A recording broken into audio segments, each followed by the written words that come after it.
Ngerjain soal-soal asep memang nggak mudah, karena soalnya banyak dan menguras tenaga. Tapi jangan khawatir, kita bisa kok belajar maksimal supaya skor asep kita tinggi.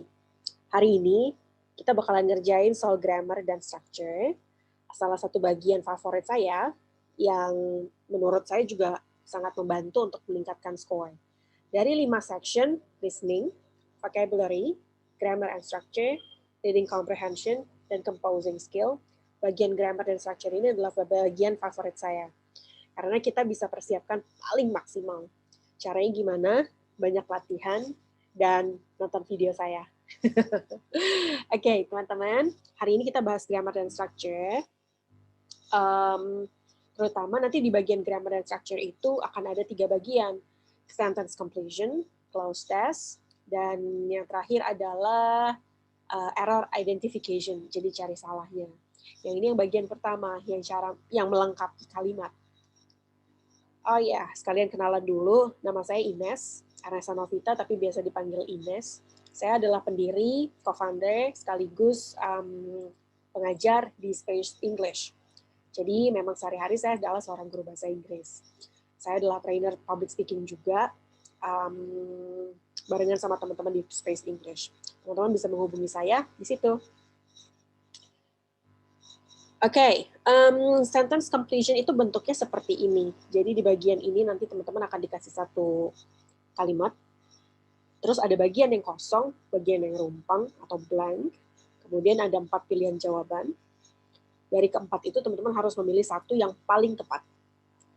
Nah, bagian-bagian seperti ini biasanya menuntut kemampuan kita untuk menganalisis kalimat. Jadi apakah kalimat itu sudah punya subjek, sudah punya verb, atau belum dua-duanya. Jadi kita harus tahu dalam satu kalimat itu sudah ada apanya di situ. Nah, karena itu menentukan apa yang harus kita cari. Nah, sekali lagi buat mengingatkan teman-teman, kalimat itu terdiri dari at least satu subjek dan satu verb. Itu harus. Oke. Sekarang kita lihat. Di sini ada kata traditionally. Menurut teman-teman, apakah ini sebuah subjek? Oke, caranya gini. Traditionally kemudian ada koma di sini. Kata traditionally kalau teman-teman cari di Google, traditionally meaning, maka teman-teman akan menemukan bahwa dia adalah adverb. Biasanya ciri-ciri subjek itu dia tidak dibatasi dengan nggak selalu sih, cuma biasanya bentuknya nggak seperti ini. Yang jelas traditionally sendiri adalah adverb, artinya dia bukan subjek dalam kalimat. Subjek itu apa? Subjek itu biasanya noun atau noun phrase, jadi kata benda, atau noun phrase, jadi kata benda tapi beberapa kata gitu. Nah, kemudian kita lihat ke belakang, apakah kalimat ini sudah punya verb? Jadi cari dulu ya, subjeknya sama verbnya sudah ada atau belum. Cek sampai belakang. In New England on Thanksgiving Day. Oh, belum ada. Karena kalau in New England, karena ada in, berarti ini preposition, oh ini keterangan tempat, on Thanksgiving Day, ini keterangan waktu. Berarti kalimat ini dimulai dengan adverb dan diakhiri dengan keterangan tempat serta keterangan waktu. Artinya, bagian yang rumpang ini pasti terdiri dari subjek dan verb, karena belum ada. Nah, tugas teman-teman adalah mencari di keempat jawaban ini mana yang subjek dan mana yang verb. Oke, kita lihat ke 4 pilihannya. Ternyata semuanya ada subjek dan ada verbnya. Kata-katanya sama, tapi ada yang urutannya berbeda dan ada yang mendapat tambahan tertentu. Oke, subjek dan verb ya, urutannya selalu subjek dulu baru verb. Sekarang kita lihat. Pilihan A dimulai dengan kata when.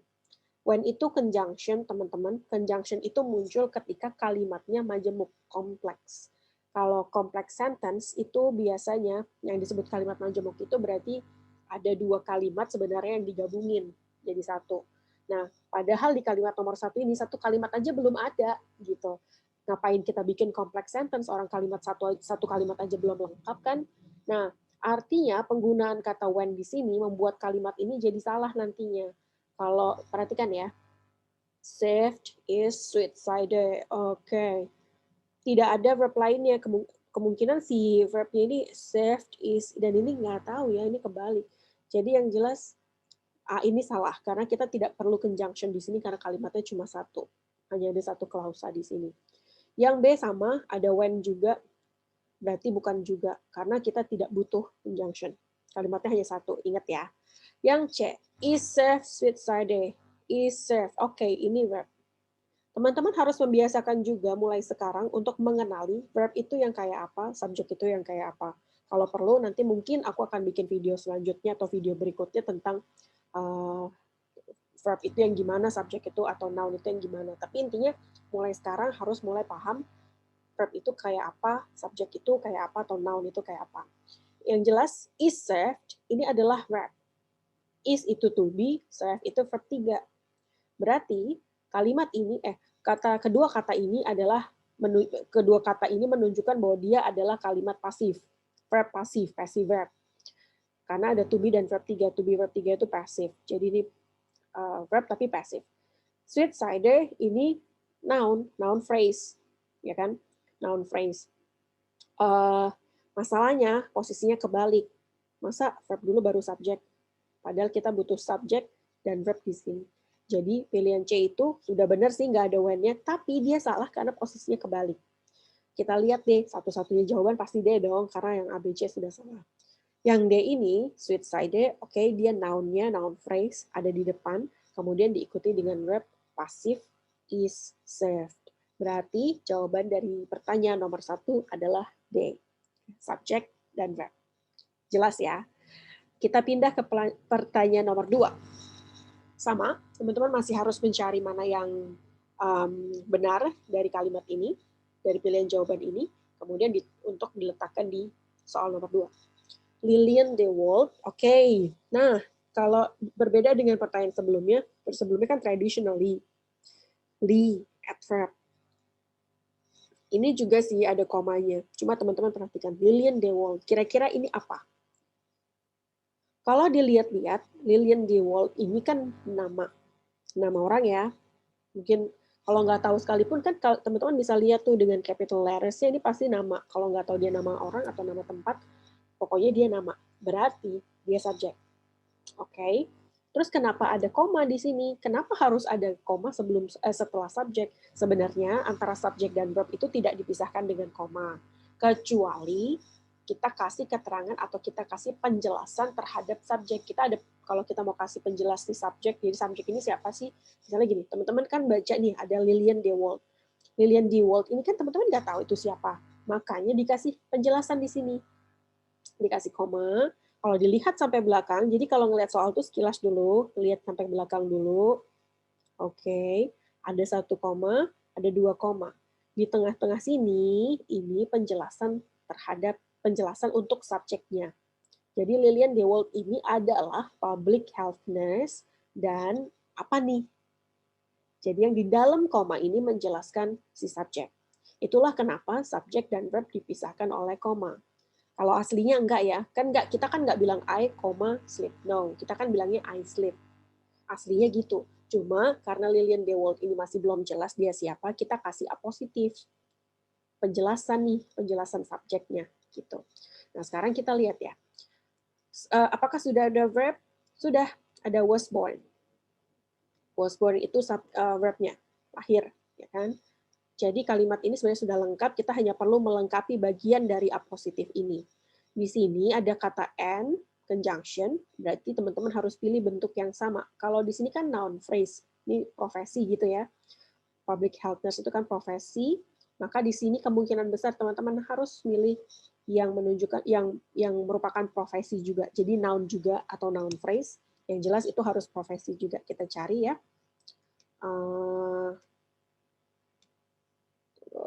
Kita cari mana yang merupakan, mana yang cocok, mana yang paralel, yang setara. Reforming society, dia bukan profesi. Social reformer, biasanya kalau dalam bahasa Inggris, itu bisa jadi orangnya. Jadi kayak, apa tuh namanya, reformer,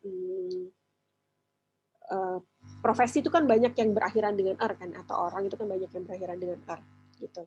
Terus who reform society, kita kan nggak butuh conjunction, kita cuma butuh noun phrase yang bentuknya occupation atau profession gitu.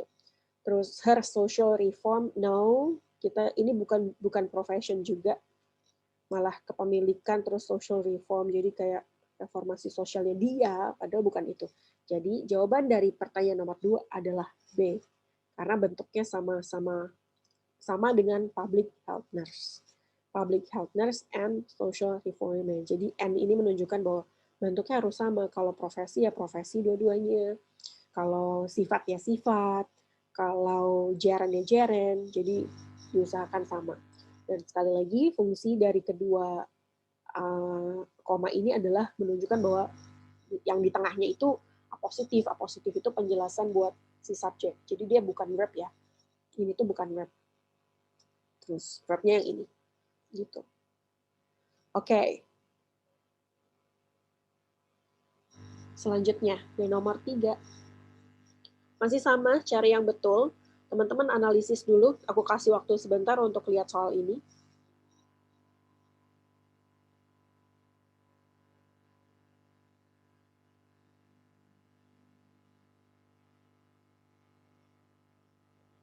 Oke, sudah ya.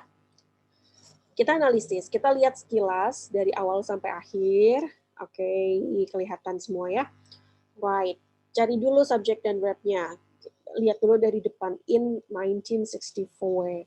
Ada in-nya, terus ada tahun. Jelas ini bukan subjek. Subjek tuh nggak dimulai dengan preposition kayak gini. Namanya noun phrase atau noun itu tidak dimulai dengan preposition in, on, at, by, from, with, without. Tidak, nggak boleh gitu. Berarti itu bukan subjek intinya. Jadi ini ada keterangan in 1964, di sini adalah keterangan waktu. Nah, cek dulu apakah sudah ada subjek. Oke, kemungkinan ini dari letaknya ya, berarti ini subjek. Oh, ternyata sudah ada. Of Henry Osawa Tennis Paintings. Oke, terus ada was shown. Oke, this one is verb. Ada to be, verb 3. Berarti was shown, ini verbnya, pasif. Ada to be dan verb 3. Ditampilkan. Jadi paintingsnya Tennis, Henry Osawa Tennis, itu ditampilkan atau dipajang gitu ya di Smithsonian Institution gitu. Maksudnya was shown itu gitu, pasif ditampilkan. Nah, ternyata subjeknya sudah ada tapi belum lengkap karena kan yang rumpang di sini berarti kita diminta untuk melengkapi si subjek. Teman-teman kalau lihat ada of di sini, jadi noun phrase itu bisa terdiri dari noun, of, noun.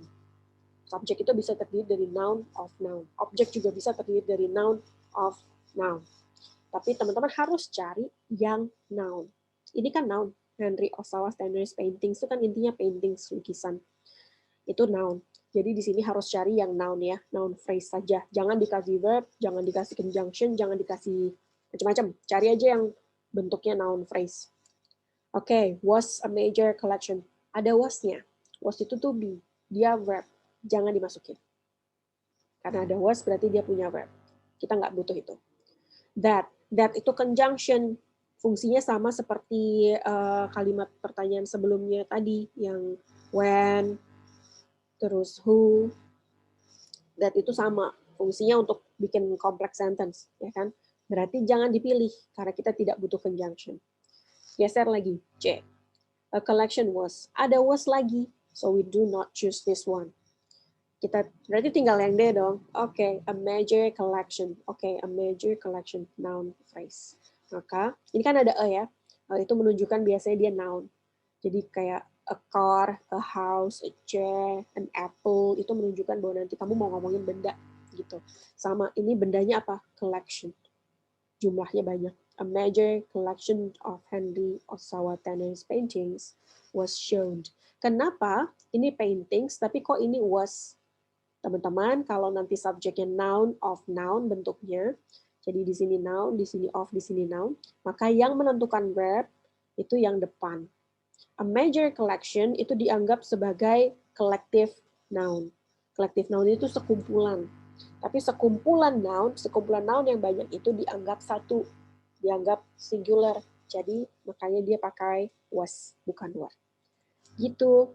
Semoga penjelasannya cukup menjawab pertanyaan teman-teman selama ini.